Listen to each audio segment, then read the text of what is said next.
Law of supply, पुरवठ्याचा नियम। आता लॉ ऑफ सप्लाय किती वाला आहे तुमचा? चौथा लेसन आहे। सप्लाय म्हणजे काय? पुरवठा। माल पुरवण्यासाठी मेन त्याचं काय केलं पाहिजे?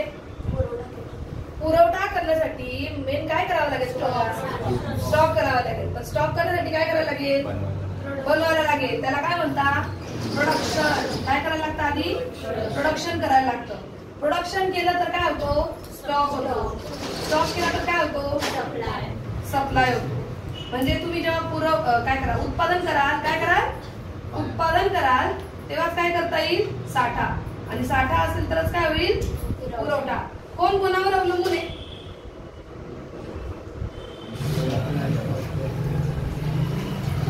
कोण कोणावर अवलंबून आहे?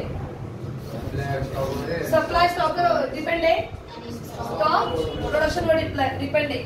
आणि काय रे? सप्लाय कशावर डिपेंड आहे? सप्लाय म्हणजे पुरवठा हा उत्पादनावर सुद्धा काय आहे? डिपेंड आहे। उत्पादन नाही तर पुरवठा करता येणार नाही। एवढं तर मान्य आहे तुम्हाला? नक्की ना? आता मी काही गोष्टी विचारते, गोष्टी सांगते, त्या गोष्टी आठवा। समजा आपण उत्पादन करतोय बटाट्याच्या वेफर्सचं। आपल्या नाशिकमध्ये बटाट्याच्या वेफर्सचं जे मशीन आहे ते आपण घेऊन आलो आणि इलेक्ट्रिसिटी म्हणजे वीज याचं बिल वाढलं, मोठं बिल येतंय, काय कराल तुम्ही? खर्च काय होतोय? वाढतो का कमी होतोय? उत्पादन वाढवाल का कमी कराल? कमी कराल। कारण काय? कॉस्ट ऑफ प्रोडक्शन वाढते, उत्पादनाचा खर्च वाढतोय। तुम्ही उत्पादन काय कराल? कमी कराल। जेवढे ऑर्डर येतील तेवढंच उत्पादन घ्या, एक्स्ट्राचं उत्पादन घेत बसाल का? म्हणजे जर का उत्पादनाचा खर्च वाढला तर या दोन्ही गोष्टी होतील का? आता बघा का, तुम्ही उत्पादन केलं, मस्त छान उत्पादन झालं, जिथून माल आणायचा होता तिथंच रस्ता खराब झाला, म्हणजे वाहतूक पायाभूत सुविधा ती खराब झाली, पुरवठा होईल का? तुमच्याकडे जे मशीन होतं ते मशीन तर आहे ना फक्त दिवसाला फक्त 100 किलोचेच बटाटे वेफर्स काढत होतं। तुम्हाला एकाने सांगितलं की एक मशीन आहे ते फक्त 5 जण चालवतात आणि 1000 किलो बटाटे टाकले तरी पण मशीन मध्ये एका दिवसात तेवढा प्रोडक्शन होतं। काय कराल तुम्ही? ते मशीन घेऊन येऊ, काय वाचेल ना तुझं त्याच्यामुळे? टाइम वाचेल। अजून कोणती कॉस्ट? वेजेस। तिथं 10 लोक कामाला होते, आता किती लोक लागतील? 5 लोक कामाला लागतील। आणि वरतून उत्पादन किती होईल? जास्त होईल। दिवसाला 900 किलो बटाटे जास्त काय होत आहेत? वेफर्स निघत आहेत। म्हणजे तुमचा उत्पादनाचा खर्च काय झाला?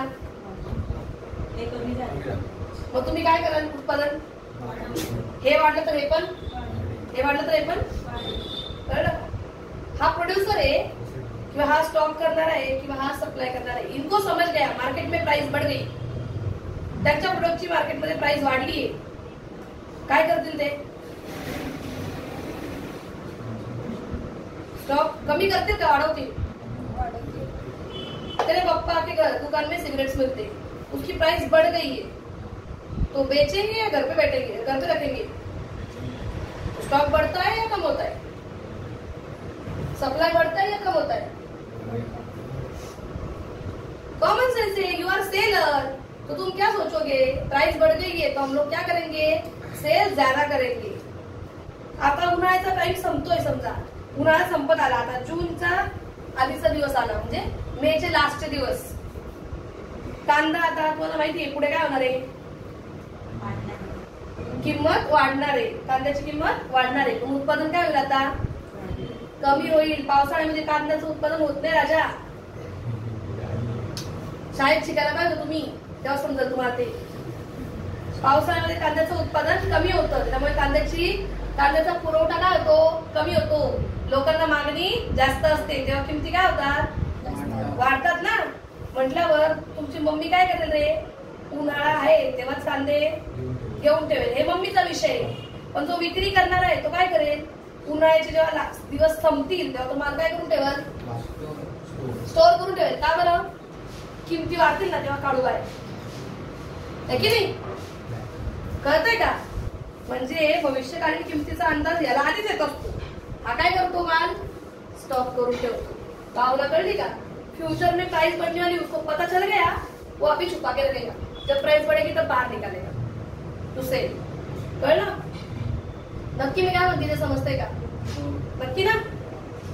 आता काय झालं, एकाने तुम्हाला ऑर्डर दिली डायरेक्टली 50 क्विंटल कांद्याची, पण ती कधी मेच्या एंडला, पाऊस आलेला आहे, पॉसिबल आहे?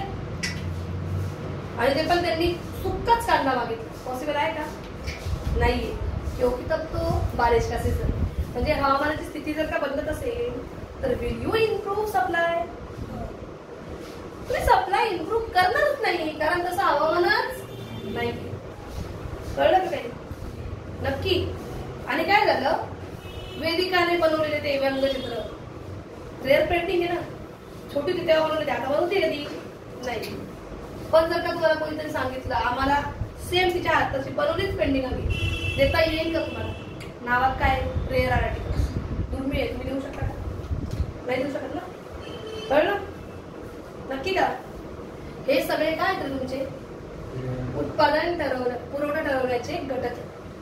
आता काढा तुमचा लेसनचा फर्स्ट पेज. प्रोडक्शनला इंग्लिश मध्ये काय म्हणतात? Creation of utility. प्रोडक्शनचे 2 नाव आहेत. प्रोडक्शनचे डेफिनेशन 2 इकडे बघा. क्रिएशन ऑफ युटिलिटी, उपयोगितेची निर्मिती. म्हणजे काय? उत्पादन होय. Creation of utility is production. काय म्हणायचं? Creation of utility means production. उपयोगितेची निर्मिती म्हणजे काय? उत्पादन होय. एवढं कळलं का? अजून एक ना, अजून एक definition. Conversion of raw material into finished goods is also called as production किंवा मॅन्युफॅक्चरिंग. कच्च्या मालाचं रूपांतर पक्क्या मालात करणं म्हणजे पण काय असतं? उत्पादन असतं. कळलं का? मग स्टॉक म्हणजे काय आणि सप्लाय म्हणजे काय? स्टॉकला म्हणायचं अवेलेबल आणि साठ्याला म्हणायचं उपलब्ध. काय म्हणायचं? उपलब्ध.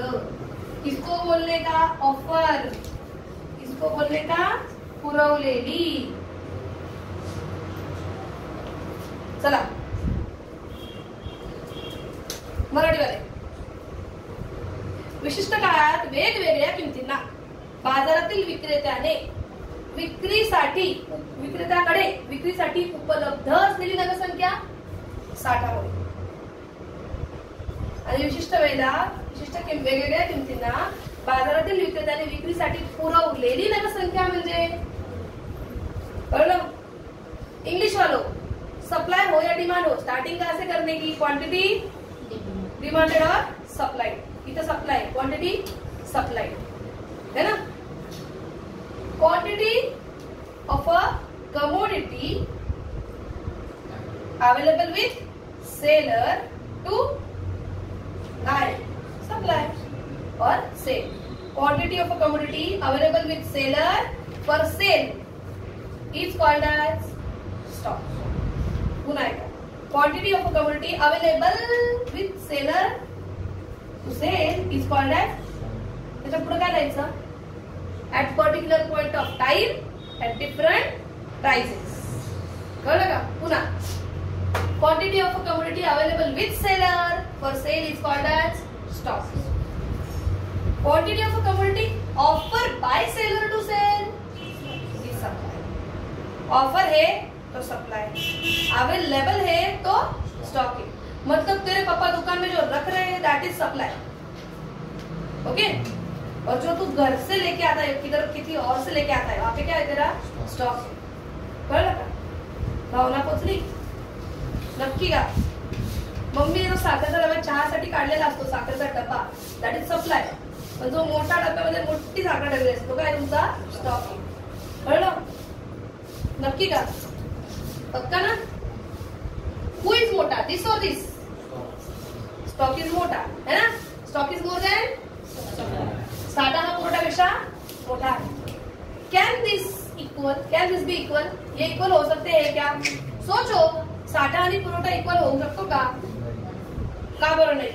नाशवंत वस्तू मेरे को जितने बेचने के दूध में उतना ही लेके आऊंगी, उतना ही स्टॉक पर खरीदता बेचना है, क्योंकि वो क्या होता है? पेरिशेबल होता है, कभी भी खत्म हो सकता है कि नहीं?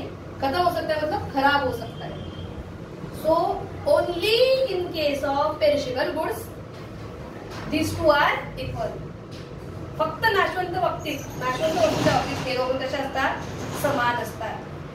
रोजच्या रोज भाजी विकणारे भाजीवाले जेवढा माल ते विकणार आहे तेवढाच घेऊन येतात ना, का नाही महिनाभराचा घेऊन ठेवू असं करतात.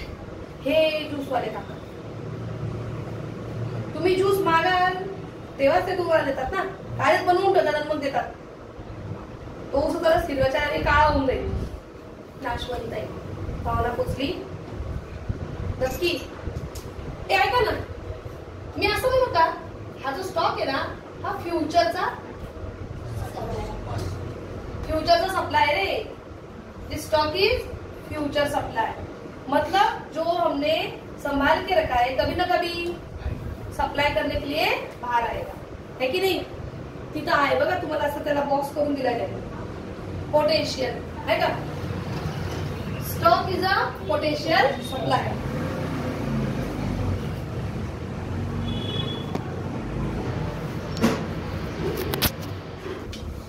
चला पुढे जाऊ आपण. Stock is potential supply. साठा हा काय तुमचा संभाव्य पुरवठा आहे ना त्याला बॉक्स. हो, potential supply. Stock is a potential supply. साठा हा काय संभाव्य पुरवठा आहे. कळलं, समजा त्या पेजवरचं सगळं. एक गोष्ट राहिली फक्त त्या पेजवरची, कोणती नाव का, ऐका. नाही ती नाही. हा बघा इकडे बघा. हे इथे समुद्र आहे. काय आहे, समुद्र. आणि काय आहे, नदी. हिला काय म्हणतात, रिव्हर है ना. रिव्हरला म्हणतात फ्लो कन्सेप्ट, प्रवाही संकल्पना. आणि याला म्हणतात सोर्स. काय म्हणायचं, सोर्स. सोर्स म्हणजे स्त्रोत. सोर्स म्हणजे काय, स्त्रोत. कोणतो, साठा. साठा हा पुरवठ्याचा काय आहे, स्त्रोत आहे. साठा हा पुरवठ्याचा काय आहे, स्त्रोत आहे. तर पुरवठा हा साठ्याचा काय आहे, प्रवाह आहे. कळलं का. पुरवठा ही प्रवाही संकल्पना आहे, तर साठा हा पुरवठ्याचा स्त्रोत आहे का बघा तिथे शोधा. इंग्लिश वालों उनको लिखा है उन्होंने, stock is a source of supply end supply is a flow concept. आहे का नाही. Stock is a source of supply आणि पुढे काय, supply is a flow concept. साठा हा पुरवठ्याचा स्त्रोत आहे, तर पुरवठा ही प्रवाही संकल्पना आहे. उसको नीचे रख. हे झालं तुमचं पहिला कन्सेप्ट. आता दुसरा आहे कन्सेप्ट ऑफ सप्लाय. पुरवठ्याच्या संकल्पना, कन्सेप्ट ऑफ सप्लाय. एक आहे इंडिव्हिज्युअल सप्लाय शेड्यूल आणि दुसरा आहे मार्केट सप्लाय शेड्यूल. सेम आपलं डिमांड सारखं आहे, फक्त प्रश्न एवढा आहे की इकडे विषय हे पाहिजे. हे काय, प्राइस. प्राइस वाढली की सप्लाय पण काय होतो आपला, वाढतो. Price increases, supply also increases. म्हणजे यांच्यामध्ये जो रिलेशनशिप आहे ते कसं आहे, डायरेक्ट, प्रत्यक्ष. त्याला तुमच्याकडे समसंबंध पण म्हणतात. भावना पोचली का. Increase in price will increase the supply, decrease in price will decrease the supply. Increase decrease एकत्र नका म्हणू बरं का. Price in price will increase the supply, fall in price will decrease the supply. कळलं का. इकडे म्हणायचं राईज आणि इन्क्रीज आणि इथं म्हणायचं फॉल आणि डिक्रीज. कळलं का नक्की. मग आता बघा यांच्यामध्ये कोणता संबंध आहे, डायरेक्ट रिलेशनशिप आहे. डायरेक्ट रिलेशनशिप म्हणजे काय, प्रत्यक्ष संबंध आहे. कशामध्ये, मागणी, पुरवठा आणि किंमत मध्ये.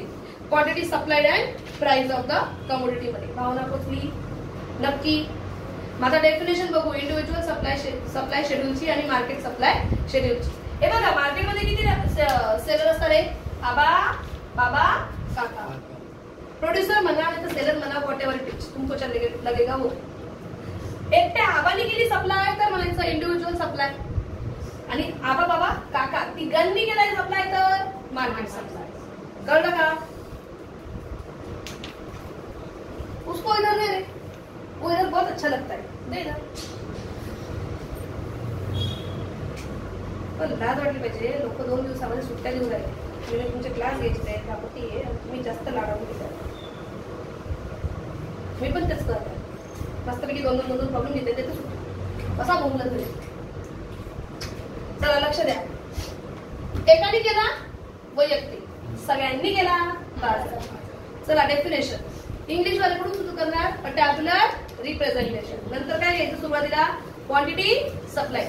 चला tabular representation showing quantity supplied by individual producer of the market at different prices at particular point of time is called as individual supply schedule. Schedule का म्हणायचं क्योंकि वो क्या है ऐसा ऐसा ऐसा तक्ता आहे ना, म्हणून त्याला काय म्हणायचं शेड्यूल म्हणायचं. कळलं का? A tabular representation showing quantity supplied by individual producer of the market at particular point of time at different prices is called as what? इकडे इकडे लिहिते नाही तर individual is called as individual supply schedule. कळलं का? नक्की. आणि मार्केटचं कसं म्हणाल? वापस तेच a tabular representation showing quantity supplied by all producers of the market at particular point of time at different prices is called as market supply schedule. Individual supply is always less than market supply and market supply is always more than individual supply. Right लक्षात? नक्की. मराठीवाल्यांनो आपण सुरुवात कुठून करायची? विशिष्ट वेळेला वेगवेगळ्या किमतींना. Okay.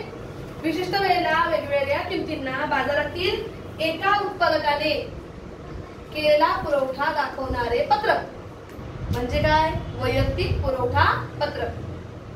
तर या उलट विशिष्ट वेळेला वेगवेगळ्या किमतीला बाजारातील सर्व विक्रेत्यांनी पुरवलेल्या नगरसंख्यांची बेरीज.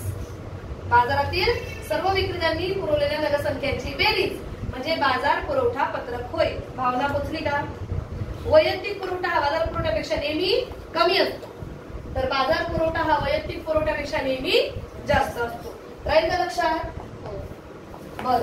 याच्यानंतर आपल्याकडे पुढे कोणती कन्सेप्ट आहे? कन्सेप्ट नाही, पहिले त्याचा कर्व ड्रॉ करायचा आपल्याला. काय ड्रॉ करायचा आहे? कर्व. कर्व म्हणजे काय? वक्र ड्रॉ करायचा आपल्याला, है ना? चला हा बघा इथे, हा तुमचा वाय ऍक्सिस, हा तुमचा एक्स ऍक्सिस. इथे य अक्ष आणि इथे श अक्ष आहे की नाही? इथे काय असते तुमची प्राइस म्हणजे काय? किंमत. आणि इथे काय असते? क्वांटिटी सप्लाइड म्हणजे पुरवठ्याची नगरसंख्या. काय असते? पुरवठ्याची नगरसंख्या. तर मग इथे बघा किंमत जशी जशी वाढणार तसा तसा तुमचा पुरवठा काय होत जाणार? वाढत जाणार. हे बघा किंमत वाढली पुरवठा वाढला, पुन्हा किंमत वाढली पुरवठा वाढला, पुन्हा किंमत वाढली अजून पुरवठा वाढला, अजून किंमत वाढली अजून पुरवठा वाढला. हा कुठून कुठे गेला रे? डावीकडून उजवीकडे वर गेला. This is which slope? Positive slow.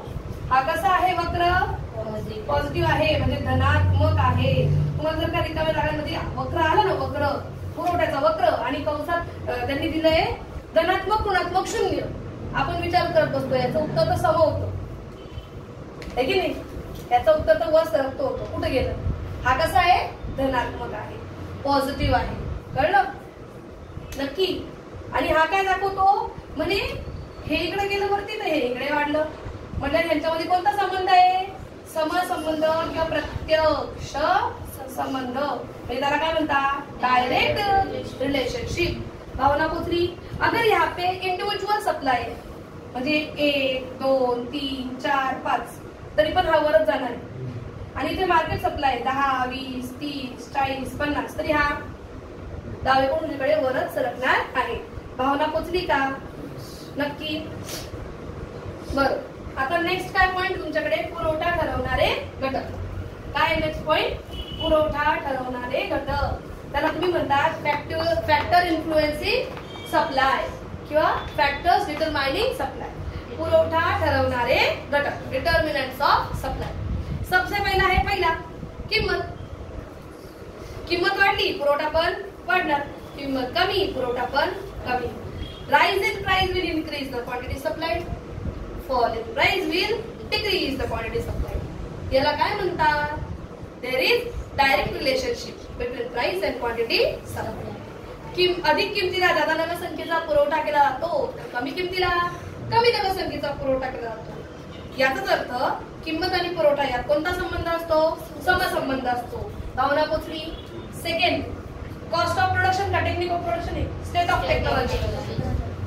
इथे ना स्पेशली एक शब्द द्यायचा, मॉडर्न टेक्नॉलॉजी. काय होईल? Modern technology.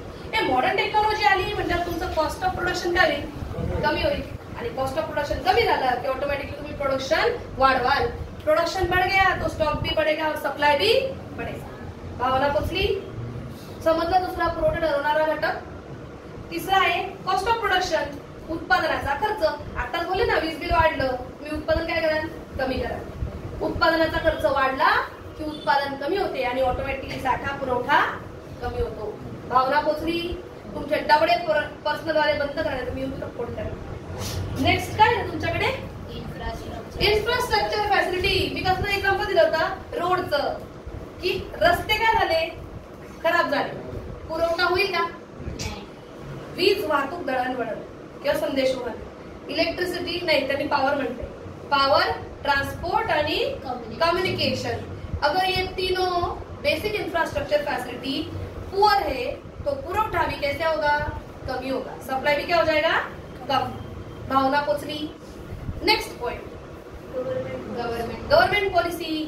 ती असेल हो म्हणतीये तर हो म्हणजे काय? आठवण आम्ही शिकवलं होतं फेवरेबल. हो म्हणजे फेवरेबल, नाही म्हणजे अनफेवरेबल. गव्हर्नमेंट पॉलिसी आहे favourable, it will encourage the supply. काय म्हणलं मी तुम्हाला? Favourable government policy will encourage the supply आणि unfavourable government policy will discourage the supply. मराठीमध्ये खूप भारी. सरकारी धोरण अनुकूल तर पुरवठा वाढणार आणि सरकारी धोरण प्रतिकूल तर पुरवठा कमी होणार. भावना पोचली का? नेक्स्ट काय तुमच्याकडे? Natural condition. मग असं तर म्हटलं पावसाळ्याच्या सीझनला कांदा बनेल का? अजिबात नाही. हवामानाची स्थिती चांगली तर पुरवठा जास्त असतो. आणि आपण कांदा लावला आणि अचानक उन्हाळ्यात पाऊस आला, गेला ना सगळा कांदा. म्हणजे काय झालं? हवामानाची परिस्थिती जेवढी चांगली तेवढा पुरवठा कसा असणार? चांगला. भावना पोचली का? नक्की. सोपे आहेत ना? Next, future expectation. आताच तर बोलले मी तुम्हाला की जेव्हा तुम्हाला माहितीये दुकानदारांना की आता पुढच्या महिन्यात कांदे महाग होणार आहे, what you will do? Stock करून ठेवा, आहे की नाही? म्हणजे मला काय म्हटले मी तुम्हाला, जेव्हा पुरवठा वाढतोय असं तुम्हाला कळतंय,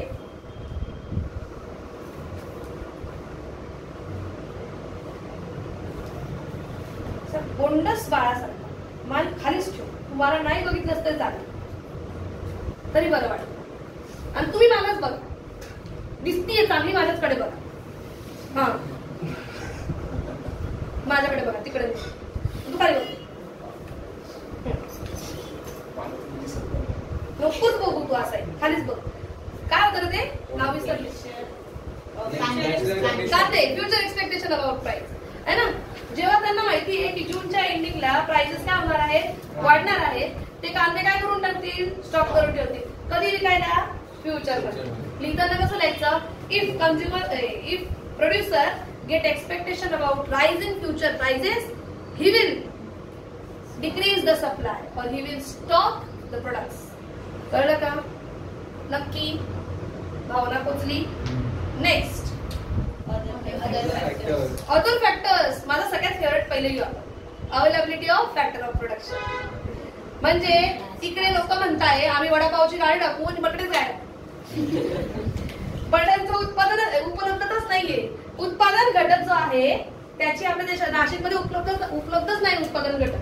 अशा वेळेला पुरवठा करता येईल का? उत्पादनाचा विषय गंभीर होऊन जाईल. पुरवठा होईल का? नाही. उत्पादन घटक उपलब्ध असतील तर पुरवठा होईल, अदरवाइज होणार नाही. If there is factor of production's availability is good, production will be more and supply will be more. भावना पोचली. Next, nature of the market. Nature of market. ऐका ना, आठवतं का तुम्हाला? एकच सेलर, मोनोपॉली, मक्तेदारी. और एक आ गया डिओपॉली, द्विधिकार. थोड़े से और आ गए ऑलिगोपॉली, अल्पाधिकार. अजून थोडेसे आले मोनोपॉलिस्टिक कॉम्पिटिशन, मक्तेदारी युक्त स्पर्धा. आणि सगळीकडेच खूप सारे आले तर परफेक्ट कॉम्पिटिशन, पूर्ण स्पर्धा. आणि ह्या स्पर्धा वेगवेगळ्या असतात, त्याच्यामुळे पुरवठा पण कसा असतो, वेगवेगळा असतो. भावना पोचली का? नक्की पोचली का? भावना पोचली नक्की? जसा असेल बाजाराचं स्वरूप तसा असेल पुरवठा. नेक्स्ट आहे काय? Industrial relations. पहिले हे बघा, मारुती आणि सुझुकी या वेगळ्या होत्या. मग यांचा सप्लाय कसा होता? जास्त होता. मग हे दोघं एकत्र आले, सप्लाय काय होऊन गेला? कमी होऊन गेला. आता हे पुन्हा वेगळे झाले, सप्लाय काय झाला? वाढला. Change in industrial relation will change the supply. कळलं का? नेक्स्ट, अदर गुड्स म्हणजे कोणते गुड्स पहिले ते सांगा. काय अदर गुड्स म्हणजे कोणत्या प्रकारचे goods?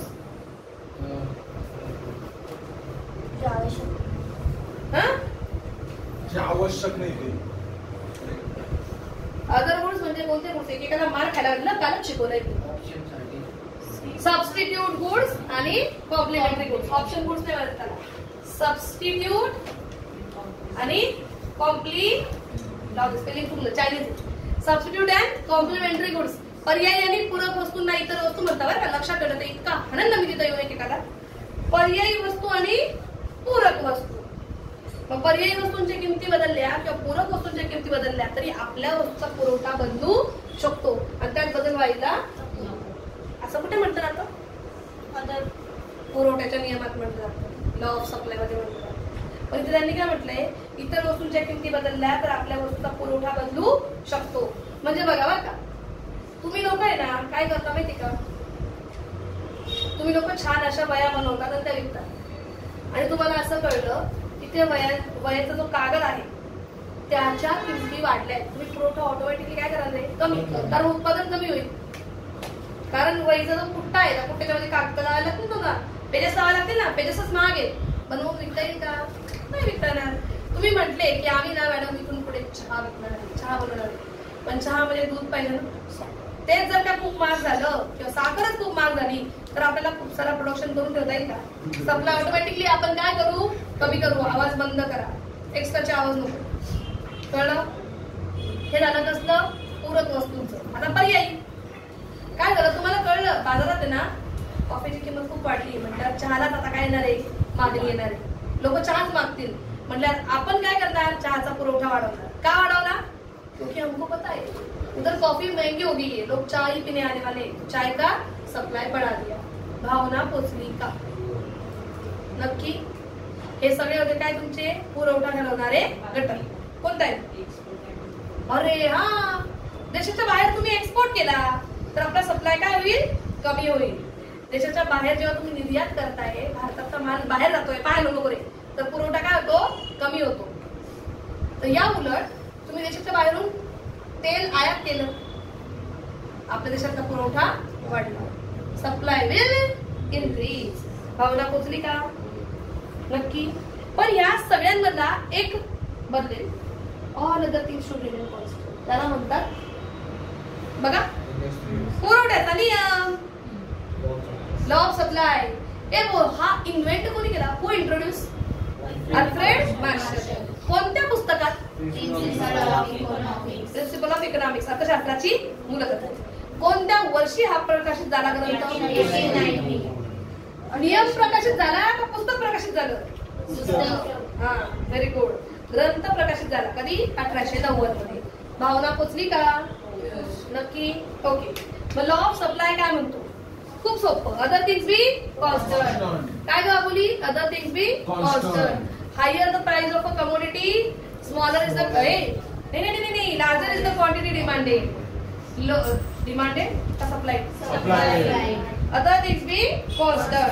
Higher the price of a commodity, more is the quantity supplied.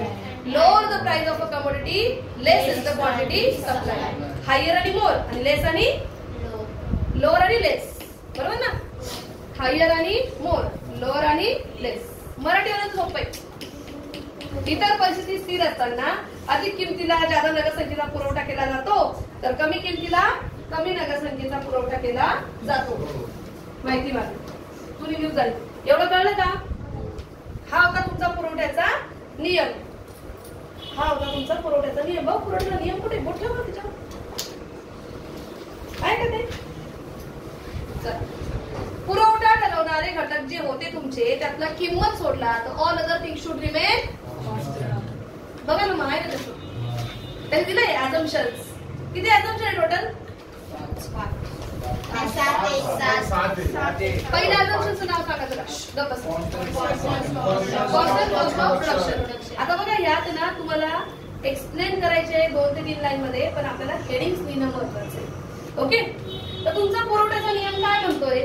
तर पुरवठ्याचा नियम म्हणतो किंमत वाढली की पुरवठा काय झाला पाहिजे? कमी वाढला पाहिजे.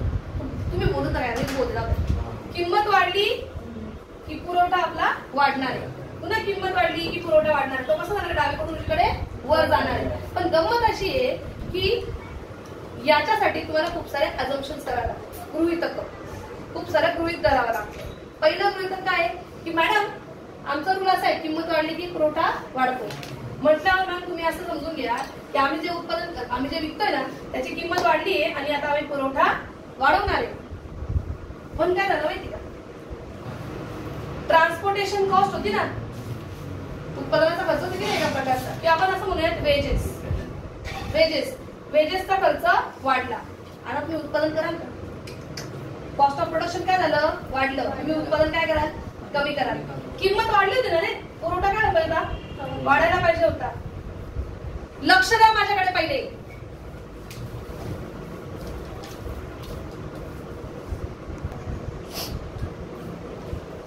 लॉ ऑफ सप्लाय काय म्हणतो? प्राइस वाढणार आहे तर इथे सप्लाय वाढणार आहे. आणि डोकं लावून उत्तर द्यायचं बरं का. व्यवस्थित डोकं इथं लक्ष ठेवून मग उत्तर द्यायचं. जर का उलटे उत्तराचं फटके फार. किंमत वाढल्यावर पुरवठा काय होतो? इथे वाढतो. किंमत वाढल्यावर पुरवठा वाढला पाहिजे. हा तुमचा काय आहे? Law of supply. किंमत वाढेल तर पुरवठा वाढेल. Prices increasing, supply will increase. हा तुमचा लॉ ऑफ सप्लाय. पण जर का तुम्हाला चुकून इथे कॉस्ट ऑफ प्रोडक्शन तुमची वाढली, उत्पादनाचा तुमचा खर्च वाढला, विल यू प्रोड्यूस? तुम्ही जास्त प्रोडक्शन घ्याल का? मग इथे प्राइस वाढत असताना सुद्धा सप्लाय काय होईल? कमी होईल. आणि हा पुरवठ्याच्या नियमाचा काय असणार मग अशा वेळेला? पुरवठ्याचा नियम आपल्याला अनुभवता येईल का? नाही अनुभवता येणार ना. म्हणून त्यांनी काय म्हटलंय? To experience the law of supply it is assume that cost of production should remain constant. There is no change in cost of production असं अज्युम केलं जातं. Because if cost of production increases it will decrease the supply even at constant prices किंवा even at rising prices. किंमत वाढली तरी सुद्धा पुरवठा वाढणार नाही का? कारण कॉस्ट ऑफ प्रोडक्शन वाढलंय. प्रोडक्शनची कॉस्ट वाढली, उत्पादनाचा खर्च वाढला की तुम्ही उत्पादन कमी करता आणि म्हटल्यावर पुरवठा सुद्धा काय होतो? कमी होतो. आणि असं व्हायला नको म्हणून असं गृहीत धरलं. It is assume that cost of production should remain constant. प्रत्येक जण ना ऑल शुड रिमेन कॉन्स्टंट. मग ते कॉस्ट ऑफ प्रोडक्शन असो, स्टेट ऑफ टेक्नॉलॉजी असो, म्हणजे तुमची टेक्नॉलॉजी होती साधीसुधी. तुम्ही असं अज्युम करताय की त्यात प्राइस वाढली की मी सप्लाय वाढवेल आणि प्राइस कमी केली मी सप्लाय पण काय करेल? कमी करेल. आता तुमचं काय आहे? अझम्पशन. ओके. इकडे तुमच्या प्राइसेस वाढताय पण तुमची टेक्नॉलॉजी कशी आहे? खराब आहे. समजा कॉस्ट ऑफ प्रोडक्शन जे होतं त्याच्यामुळे काय होऊन जाईल? वाढून जाईल. कारण आपली जी चांगली टेक्नॉलॉजी होती ती काय झाली? खराब झाली. म्हणजे आता सगळा तुमचा जो माल आहे तो मोस्टली काय होऊन जाईल? वेस्ट होऊन जाईल. तुमचा उत्पादनाचा खर्च वाढेल. स्टेट ऑफ टेक्नॉलॉजी खराब झाली, उत्पादनाचा खर्च वाढला, किमती वाढल्या तर तुम्ही उत्पादन करा नाही करणार. So it is assume that technology cost of production पण should remain constant. State of technology also remain constant. उत्पादनाचा खर्च किंवा मग उत्पादनाचे तंत्रज्ञान दोघे कसे राहिले पाहिजे? स्थिर राहिले पाहिजे. नेक्स्ट पॉइंट काय? त्यांनी खूप छान शब्दांमध्ये नुसतं तेवढंच लिहून दिले की to experience the law of supply it is assume that weather condition should remain unchange और there is no change in weather condition. बाकी काहीच लिहिलं नाही. आठवत आहे ना? दिसतंय ना? तुम्ही तेवढंच दिलं तरी चालेल. उत्पादनासाठी आपल्याला काय लागतं? नॅचरल कंडिशन है ना. पण ती जर का खराब असेल किंवा चांगली असेल, अचानक बदलली तर तुमचा पुरवठा पण काय होईल? बदलेल. So it is assume to experience the law of supply, it is assumed that there is no change in weather condition. हवामानाच्या स्थितीत सुद्धा बदल होणार नाही. नेक्स्ट काय?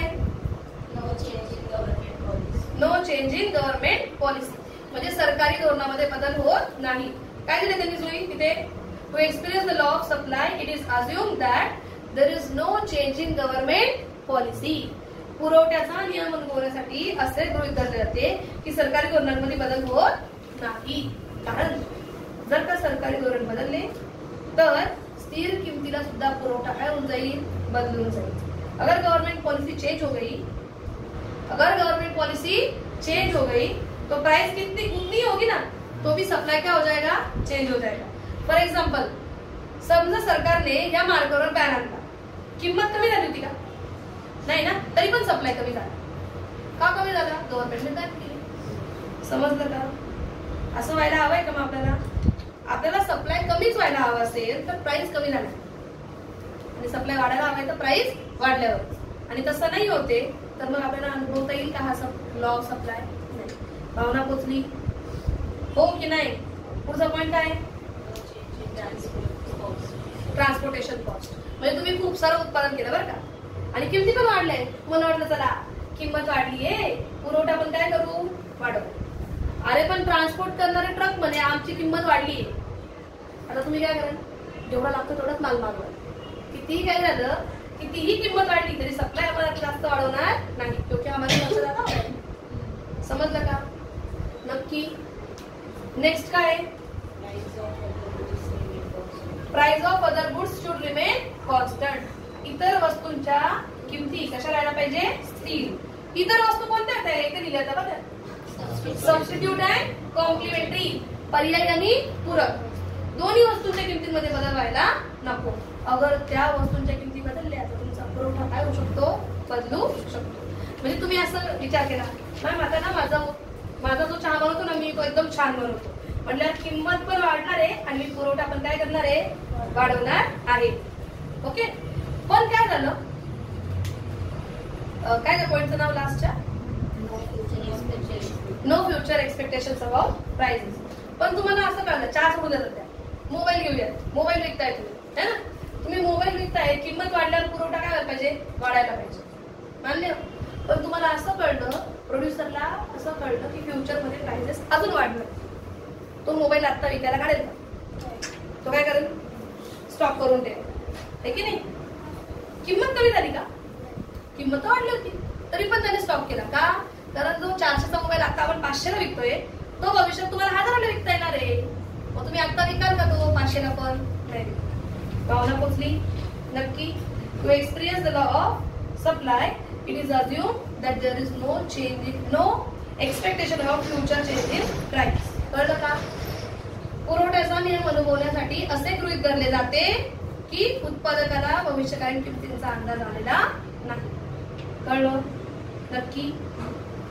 नक्की का? पण या नियमाला पण काय असतात रे? अपवाद. हा पा अपवाद. आता हा कोणता ऍक्सिस? वाय. हा एक्स. किंमत वाढली म्हणजे मी पगार वाढवला तर त्याने काम वाढवलं. कामाचे तास. कामाचे तास म्हणजे आवर्स ऑफ वर्क. कामाचे तास म्हणजे आवर्स ऑफ वर्क. प्राइस बढ़ गई, लेबर्स बढ़ गए. प्राइस बढ़ गई, वेजेस वाढवले, लेबर आवर्स वाढवले, पुन्हा मी वेजेस वाढवले. पण आता बघा इथे होता एक डॉट, इथून एक डॉट आला, मी अजून वेजेस वाढवले, त्यांनी अजून लेबर आवर्स वाढवले. असे टोटल झाले त्याच्याकडे ऑलरेडी कामाचे 13 तास. ओके. म्हणजे मी इथे एक डॉट मारला. पण नंतर मी जेव्हा त्याचे वेजेस वाढवे तो त्याचे आवर्स ऑफ वर्क वाढवेल का?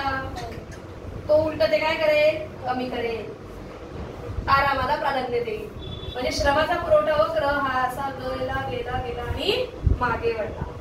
So supply curve of labour bends backward. श्रमाचा पुरवठा वक्र हा मागे वळणारा असतो आणि श्रमाचा पुरवठा पुरवठ्याच्या नियमाला अपवाद आहे. कळलं का? Supply of labour is exception to the law of supply. क्योंकि प्राइस बढ़ी तो सप्लाई बढ़ा, प्राइस बढ़ी तो सप्लाई बढ़ा. पण एका मुवमेंटला कितीही प्राइस वाढली तरी सप्लाय वाढणार नाही. भावना पोचली का? नक्की. नक्की कळलं ना? आता तुम्ही इथंच बघा ना, समजा त्याने कामाचे तास कमी पण नसते केले, फक्त प्राइस वाढती, त्या प्राइस वर तुम्ही काय कराल रे? सप्लाय तेवढाच आहे. हा कसा वळतोय? मागे वळतोय. पुढे जातोय का? नाही. पुरवठा वक्र कोणाचा? श्रमाचा. हा मागे वळणारा असतो. लिहिताना कसं लिहायचं? सुरुवात, labour supply means hours of work. श्रमाचा पुरवठा म्हणजे कामाचे तास. Increase in with every wage rate, supply of labour will increase. जसं जसं वेतन वाढेल, पुरवठा श्रमाचा वाढेल. बट आफ्टर सर्टन इनक्रीज, एक ठराविक वेतन वाढी नंतर, लेबर विल स्टॉप किंवा labour will reduce the supply. कामगार काय करेल? कामाचा पुरवठा कमी करेल, श्रमाचा पुरवठा कमी करेल. And he will prefer time for nature और रेस्ट. तो काय करेल? आरामासाठी वेळ देईल. This means supply curve of labour bends back. याचा अर्थ श्रमाचा पुरवठा वक्र हा मागे वळणारा असतो. And it is exception to the law of supply. आणि म्हणून हा पुरवठ्याच्या नियमाचा काय आहे? अपवाद आहे. नेक्स्ट आहे urgency, urgent need of cash. ऐकून घ्या, तुमचा वेगळा तुम्हाला माहिती आहे पण तरी ऐकून घ्या. Urgent need of cash. किंमत वाढली की पुरवठा वाढायला पाहिजे, आणि किंमत कमी झाली की पुरवठा. पण संध्याकाळचे 9:30 वाजले, रात्र होत आली आणि अजूनही भाजी विकली गेली नाही, 2-4 भाज्या उरल्या. किंमत कमी करून आपण काय करून टाकू? विकून टाकू. कारण घरी जाऊन ती पालेभाजी घेऊन जायची, ती खराब होऊन जाणार. आपण विकून टाकू. म्हणजे याचा अर्थ काय रे? इथं किंमत कमी झाली तरी पुरवठा वाढवला, क्योंकि कल के लिए मेरे को पैसा चाहिए ना.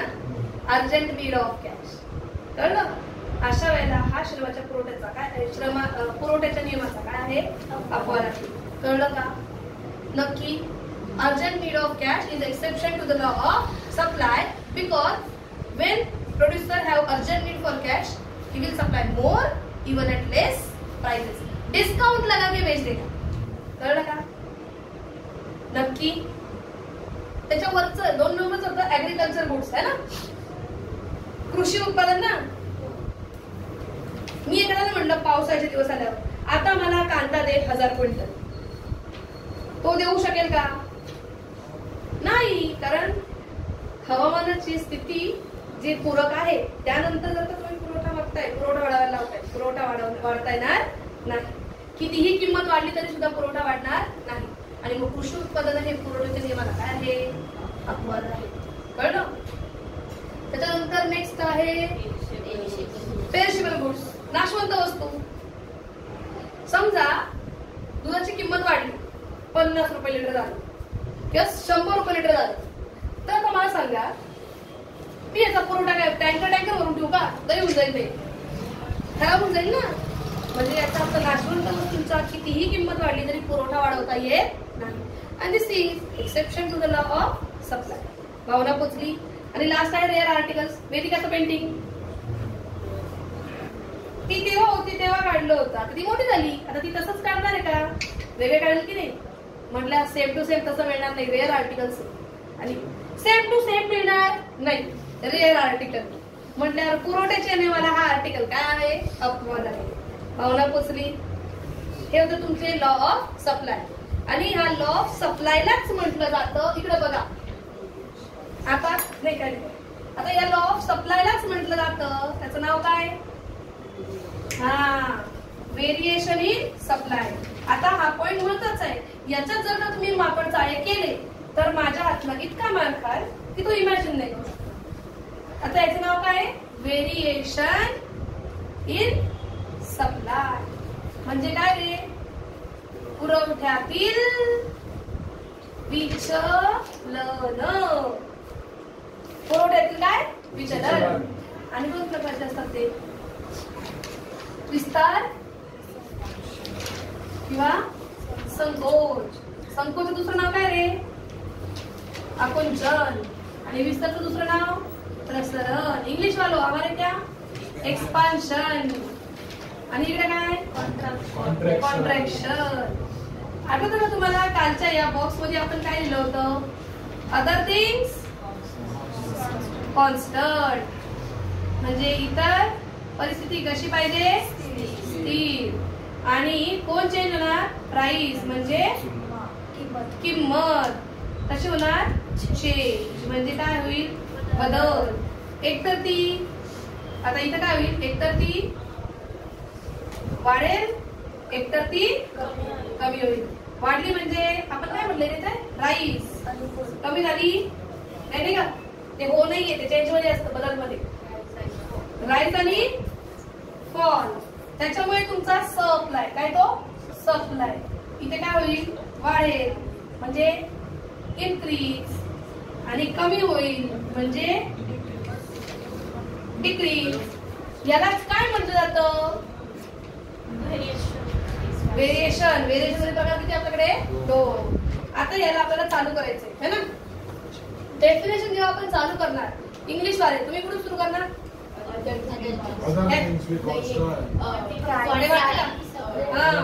Quantity supply. मग कसं म्हणाल बघा, quantity supplied changes due to change in other, बरोबर ना. Quantity supplied changes due to change in price while other things being constant is called as variation in supply. Quantity supplied changes due to change in price while other things being constant is variation in supply. पुन्हा quantity supplied changes due to change in price while other things being constant is variation in supply. मराठीवाले आपण पुढे सुरू करणार इतर परिस्थिती. इतर परिस्थिती स्थिर असताना किमतीतील बदलांमुळे जेव्हा पुरवठ्यात बदल होतो त्याला पुरवठ्यातील विचलन असे म्हणतात. खूप मनापासून लक्ष द्या का, मी एकदाच शिकवणार आहे, पुन्हा वापस शिकवणार नाहीये. काय म्हणायचं, इतर परिस्थिती स्थिर असताना किमतीतील बदलांमुळे जेव्हा पुरवठा बदलतो त्याला पुरवठ्यातील विचलन असे म्हणतात. ओके.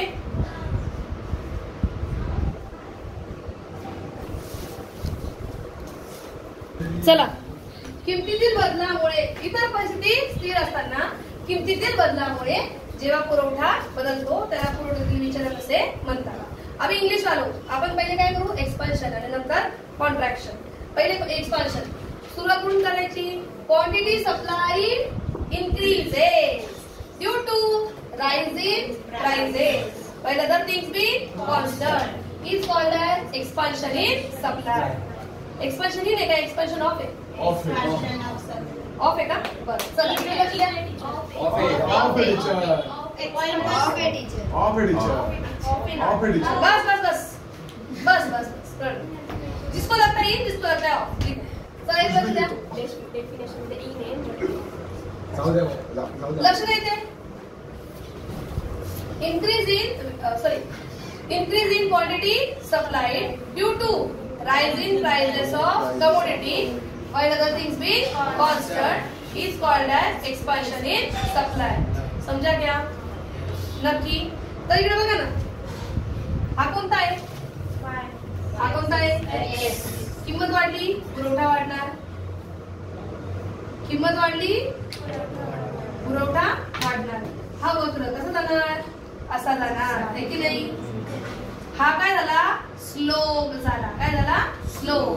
स्लोप कसा झाला पण अपवर्ड, म्हणजे हा काय झाला वर सरकला. या वक्राला नाव द्यायचं बरं का, असं डी डी म्हणजे ड ड, मागणी वक्राचा म आणि याचा ड डी. चला लक्ष द्यायचे टीचर याचे यस यस आहे म्हणजे, अरे हा सप्लाय नाही का, डिमांड म्हणते मी त्याला, supply supply sorry sorry S S. चलो सुरुवात कशी करायची मग आता इथे पुन्हा, increase in quantity supplied due to rise in prices while other things being constant is called as expansion in supply. Here in this case supply curve slopes upward from left to right. कळलं का, नक्की. मराठीवाले सुरुवात इथून. इतर परिस्थिती स्थिर असताना किंमत वाढल्यामुळे जेव्हा पुरवठा वाढतो त्याला पुरवठ्यातील विस्तार किंवा प्रसारण असे म्हणतात. अशा वेळी पुरवठा वक्र हा डावीकडून उजवीकडे वर सरकतो. भावना पोचली, पॉइंट खतम. पुन्हा एकदा घेऊ.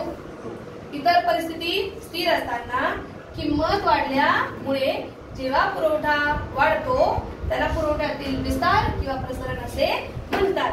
अशा वेळी पुरवठा वक्र हा डावीकडून उजवीकडे वर सरकतो. भावना पुसली. तिकडे इंग्लिश वाले. आता काय कॉन्ट्रॅक्शन कमी झालं. मग कसं सुरुवात करणार? A quantity supplied decrease in quantity supplied due to fall in prices of commodity while other things being constant. It's called as contraction in supply. Decrease in quantity supplied of commodity due to rise in prices of commodity while other things being fall in price of commodity. सुरुवात क्या? Decrease in quantity supplied due to fall in price of commodity while other things be constant is called as contraction in supply. है ना? पण या केस मध्ये हा y आणि हा x एवढी होती किंमत, एवढा होता पुरवठा. किंमत झाली कमी, पुरवठा पण झाला कमी. तो ये आ गया ऐसा. का गया? उजवीकडून डावीकडे खाली सरकला. इसको बोलते हैं स्लोप्स डाऊन. डाऊनवर्ड म्हणजे खाली सरकला. कोणता वक्र? पुरवठा वक्र खाली सरकतो. इंग्लिश मराठी करत झालं मला. चला पुढे काय म्हणायचं इथे सुरुवात करायची. मराठी वाले का इंग्लिश वाले? आता इंग्लिश वाले. Decrease in quantity supplied due to fall in prices of commodity while other things being constant is called as contraction in supply. Here supply curve slopes downward from right to left. भावना पोचली. मराठी काय हे वालं बस हा ना. मग here supply curve slopes downward from right to left. Right कडे कुठे आला? लेफ्ट कडे आला. कळलं? मराठी वाले इतर परिस्थिती स्थिर असतात. किंमत कमी झाल्यामुळे जेव्हा अरे पण किंमत कोणाची कमी झाली रे? वस्तूची. असं म्हणा बरं का. प्राइस ऑफ कमोडिटी वस्तूची किंमत. चला इतर परिस्थिती स्थिर असताना वस्तूंची किंमत कमी झाल्यामुळे वस्तूच्या पुरवठ्यात जेव्हा घट होते किंवा पुरवठा कमी होतो त्याला पुरवठ्यातील संकोच किंवा आकुंचन असे म्हणतात. भावना पोचली. यावेळी पुरवठा वक्र हा उजवीकडून डावीकडे खाली सरकतो. भावना पोचली. नक्की. हा वाला आहे धनात्मक उतार आणि हा वाला आहे ऋणात्मक उतार. कभी आया क्वेश्चन तो नाही तर काही संबंधच नाही. कळलं? नक्की. एक्सपान्शन कॉन्ट्रॅक्शन समजलं तुम्हाला? आता आपल्याला बघायचंय काय? Variation and change in supply. हा सप्लाय नसतं ना यातलं तुम्हाला एकतर हे तर येईलच असं वाटतच मला. पण तो जो लास्ट वाला पार्ट आहे ना जो आपण याचा घेणार आहे बाकी तो घ्यायचा तो पण आपल्याला इम्पॉर्टंट आहे बरं का. लास्ट वाला पार्ट तो नाही का कन्सेप्ट आहे कॉस्ट आणि रेव्हेन्यू वाला तो पण इम्पॉर्टंट आहे आपल्याला. चला काय ते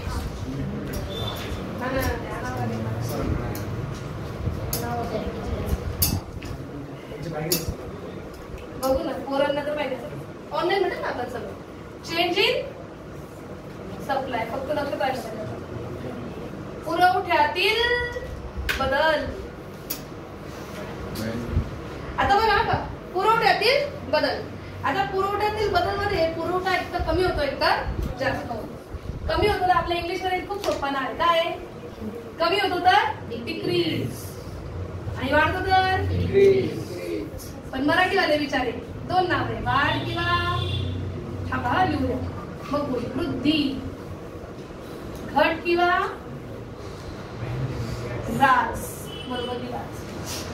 कळलं का? चलो या बॉक्स मध्ये इथं वरती कोण होता? प्राइस. कोण कॉन्स्टंट राहणार? प्राइस. प्राइस म्हणजे काय? किंमत. कशी राहणार?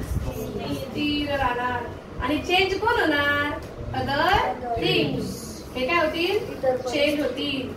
इतर परिस्थिती बदलत आहे. पण ती कशी होते? एक तर ती म्हणते हो म्हणजे फेवरेबल म्हणजे अनुकूल आणि ती नाही म्हणली तर अनफेवरेबल म्हणजे प्रतिकूल. फळावर लक्ष आहे ना.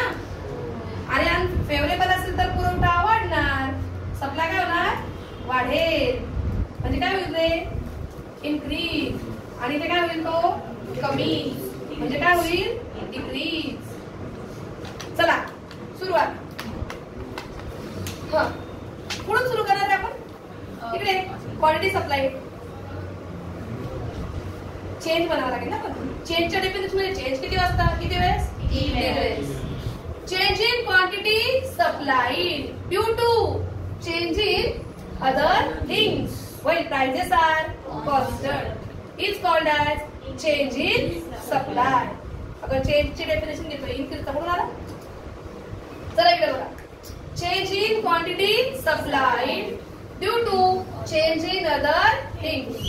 Change in quantity supplied due to change in other things while prices are constant is called as change in supply. Change in quantity supplied due to change in other things while prices are constant is called as change in supply. Marathi वाले किंमत स्थिर असताना इतर परिस्थितीत बदल झाल्यामुळे जेव्हा पुरवठा बदलतो त्याला पुरवठ्यातील बदल असे म्हणतात. इतर परिस्थिती किंमत स्थिर असताना इतर परिस्थितीत बदल झाल्यामुळे जेव्हा पुरवठा बदलतो त्याला पुरवठ्यातील बदल असे म्हणतात. पुन्हा किंमत स्थिर असताना इतर परिस्थितीत बदल झाल्यामुळे जेव्हा पुरवठा बदलतो त्याला पुरवठ्यातील बदल असे म्हणतात. प्रत्येक ठिकाणी पुरवठा म्हणताना वस्तूचा पुरवठा क्वांटिटी सप्लाईड म्हणताना ऑफ कमोडिटी हे लिहायचं ह्याला विसरायचं नाही. अजून एकदा किती ना मग क्वांटिटी सप्लाईडला विसरायचं नाही. मी प्रत्येक वेळी ना एक लक्ष द्या प्रत्येक वेळी मी क्वांटिटी सप्लाईड वस्तूचा पुरवठा असं म्हणत असते ना मी सप्लाईड ऑफ कमोडिटी तर तुमचे डेफिनेशन आवडून जाईल म्हणून मी शॉर्टकट मध्ये म्हणते. पण तुम्ही लिहिताना तिथे supplied quantity supplied of commodity असा शब्द टाकायला विसरायचा नाही. प्राइसेस ऑफ कमोडिटी हे लिहायला विसरायचं नाही. वस्तूची किंमत वस्तूचा पुरवठा हे लिहायला विसरायचं नाही. कळलं का? मी म्हणताना घेत नाही कारण ते म्हटलं का जरा डेफिनेशन मोठी होऊन जाते मग बोर्डवर शिकवायचा उपयोगच उरत नाही मग फळात वहीत पाहावी ना मग असं होतं. कळलं का? चला आता पहिले मराठीवाले मग इंग्लिश वाले. किंमत स्थिर असताना इतर परिस्थितीत बदल झाल्यावर जेव्हा पुरवठा बदलतो त्याला पुरवठ्यातील बदल नसेल. बदलच्या डेफिनेशन मध्ये पहिल्या वेळेस बदल किती वेळेस आला 3 वेळेस. चला इकडे इंग्लिश वाले तुम्ही सुरुवात कुठून करणार change in quantity supplied due to change in other things while prices are constant is called as change in supply. चला इकडे हा सेम म्हणजेच कॉन्स्टंट. तू मराठीत पाठ कर.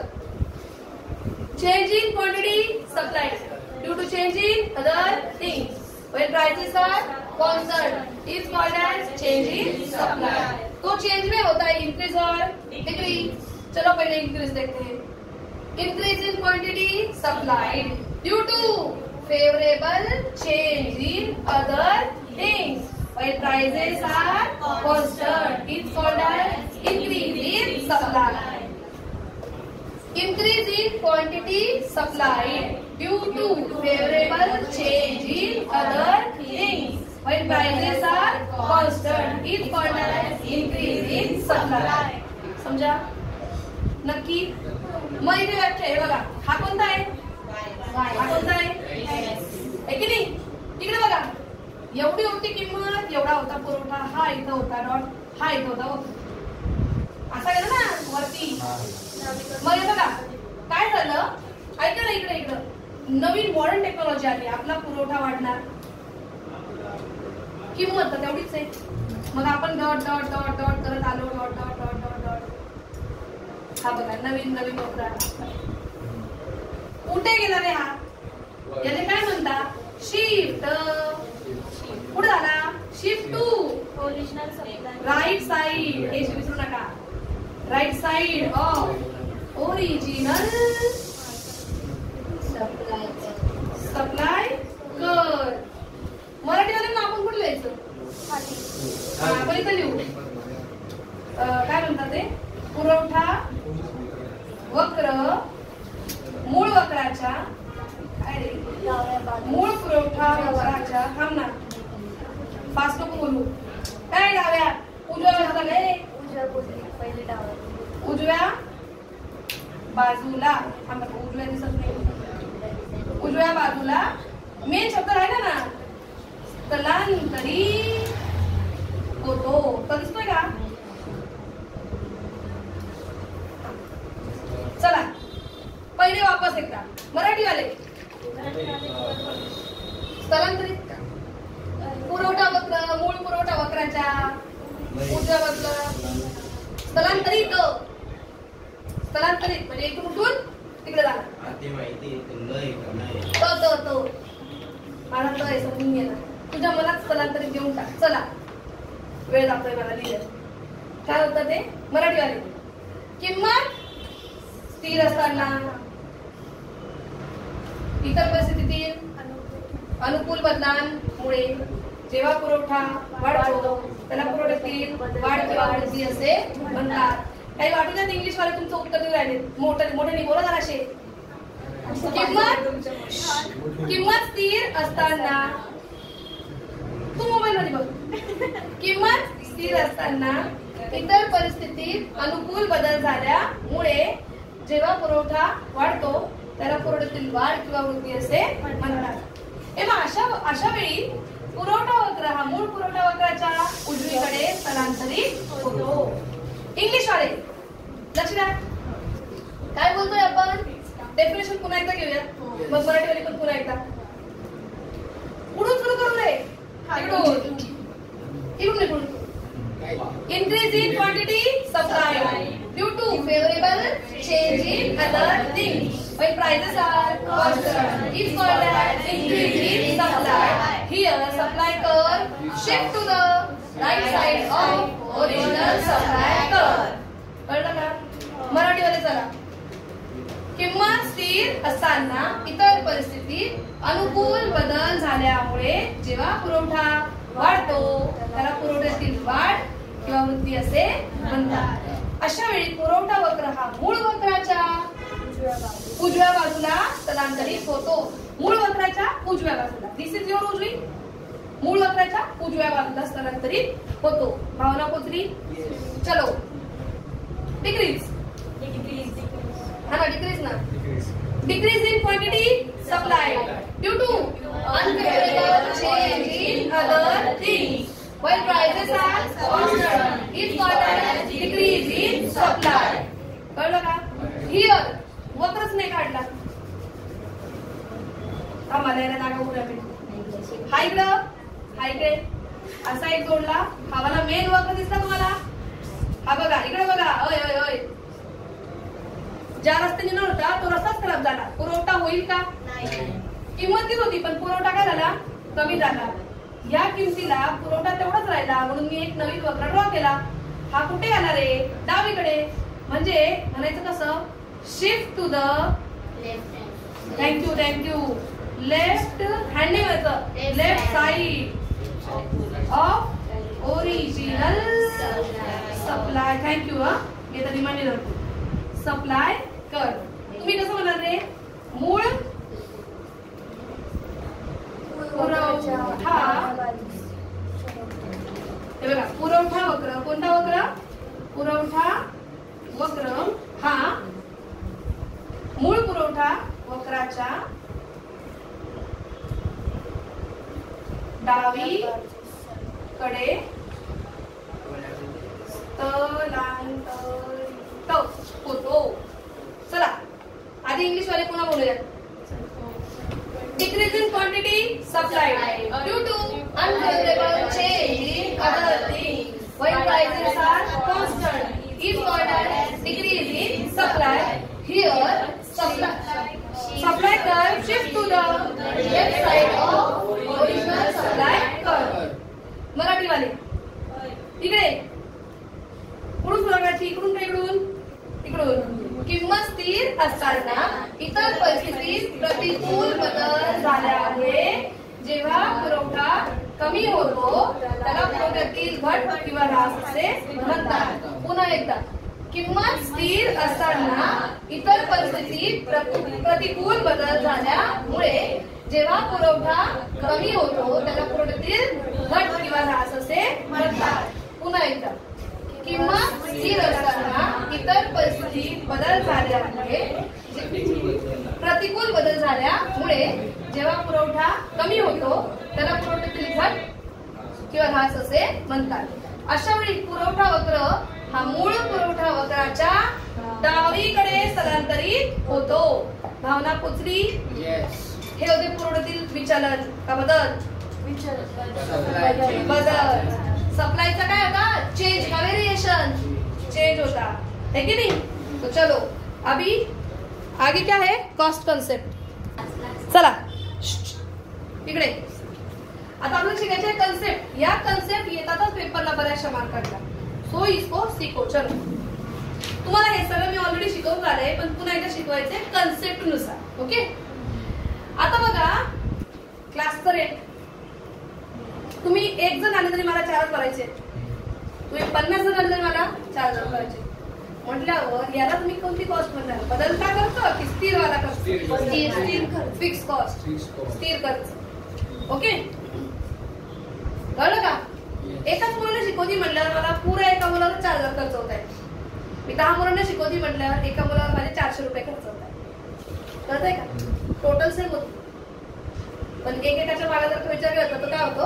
बदलतो खर्च. हा काय आहे? स्थिर खर्च आहे. कसा आहे हा? स्थिर खर्च आहे. पण नोट्स जेवढे पोरं वाढतील तेवढ्या नोट्स वाढतील, जेवढे पोरं कमी तेवढे नोट्स कमी. याला काय म्हणतात? बदलता खर्च. Variable cost. कळलं का? नक्की लक्षात काय ठेवायचंय तर मला सांगा, याला नोट्स दिल्या किती रुपयाला देईल मी? समजा 100च्या याला नोट्स दिल्या. एका मुलाच्या मागवायला 100 रुपये होता. याला अजून दिलं तर 200 है ना? कळतंय तुम्हाला? पर युनिट क्या बोल रही हूं मैं? Per unit. पर युनिट जेव्हा माझा एक्सपेंडिचर सेम असतो त्याला म्हणायचं variable cost. When expenditure is same for per unit. तुम्हाला सोपं काय वाटत ते तुम्ही मला सांगा. हे बघा 100 रुपये. एक मुलगा आहे 100 रुपये, 2 मुलगा आहे 200 रुपये. म्हणजे पर युनिट सेम. याला म्हणायचं व्हेरिएबल कॉस्ट म्हणजे बदलता खर्च. किंवा अजून एका प्रकारे म्हणू शकता की टोटल चेंज होतो त्याला म्हणतात बदलता खर्च. तर बघा त्यांनी काय म्हटले बघ तुम्हाला ते इकडे मला सांगायला तुम्हाला कन्फ्युज होईल. व्हेरिएबल कॉस्ट बद्दल त्यांनी काय म्हटलंय? Total variable cost are those cost expenses cost of production which are incurred on variable cost. अच्छा सोपं म्हटलं त्यांनी. व्हेरिएबल कॉस्टवर खर्च केला जातो त्याला म्हणतात व्हेरिएबल कॉस्ट. व्हेरिएबल म्हणजे काय आले? बदलते खर्च. उदाहरणार्थ काय म्हणाल तुम्ही? व्हेरिएबल कॉस्टचे एक्झाम्पल्स काय द्याल? रॉ मटेरियल, लेबर्स, अजून पॉवर. कळलं का? नक्की. बदलत्या गोष्टींवर बदलत्या खर्चांवर जो खर्च केला जातो त्याला म्हणतात काय? बदलता खर्च. मराठीमध्ये काय म्हटलंय बदलता खर्चाची व्याख्या? बदलता खर्च. बदलता खर्च हा काय वेगळे खाली लास्टला काय वाचता येते का तुम्हाला? बदलत्या घटकांवर केला जाणारा खर्च म्हणजे बदलता खर्च होय. व्हेरिएबल फॅक्टर्सवर जो खर्च केला जातो त्याला काय म्हणतात? Variable cost. व्हेरिएबल फॅक्टर्सवर खर्च केला जातो त्याला काय म्हणायचं? Variable cost. कळलं का? आणि जो फिक्स कॉस्ट आहे त्याला कसं म्हणायचं त्यांनी? Total fix cost are those expenses of production which are incurred on fix factor. Fix फॅक्टरवर केला जाणारा खर्च. फिक्स फॅक्टर कोण आहे आपल्याकडे? Land, labour, capital, entrepreneur. हे बघा तुमच्याकडे जो लँड आहे तो फिक्स फॅक्टर आहे. एंटरप्रेन्युअर पण कसा आहे? फिक्स आहे. ओनर एकच आहे ना? स्थिर आहे. या दोघांवर खर्च केले जातात ते स्थिर खर्च. पण कॅपिटल आणि लेबरवर जो खर्च केला जातो, वेतन दिलं जातं कोणाला? कामगारांना, श्रमाला. आणि भांडवलाला काय दिलं जातं? व्याज. हा खर्च कसा आहे? बदलता खर्च. कळलं? स्थिर घटकांवर केला जाणारा खर्च स्थिर खर्च आणि बदलत्या घटकांवर बदलता खर्च. कळलं? व्हॉट इज घटक? उत्पादनाचे घटक. फिक्स फॅक्टर ऑफ प्रोडक्शन वर केला जाणारा खर्च फिक्स कॉस्ट आणि व्हेरिएबल फॅक्टर ऑफ प्रोडक्शन वर केला जाणारा खर्च व्हेरिएबल कॉस्ट आणि व्हेरिएबल आणि फिक्स दोघांची मारली टोटल तर त्याला म्हणायचं टोटल कॉस्ट एकूण खर्च म्हणजे एकूण बदलता खर्च प्लस एकूण स्थिर खर्च सर्व खर्चांची बेरीज म्हणजे काय असतो स्थिर खर्च असतो total of variable cost and fix cost is called as total cost कळलं तुम्हाला याचा एक्झाम्पल द्यायचं तर तुम्ही इथे काय करू शकता फक्त 100 प्लस 10 किती आले 100 झाली व्हेरिएबल कॉस्ट फिक्स कॉस्ट कळलं का फिक्स आणि व्हेरिएबलची टोटल दुसरं एक्झाम्पल काय तुमचं थांबा ना याला जरा वाढवूयात की आपण इथे आहे ना 10 इथे समजा आपण 5000 घेऊया आणि इथे 5000 घेऊ टोटल किती आला तो 10,000 मी ना रेकॉर्डिंग चालू आहे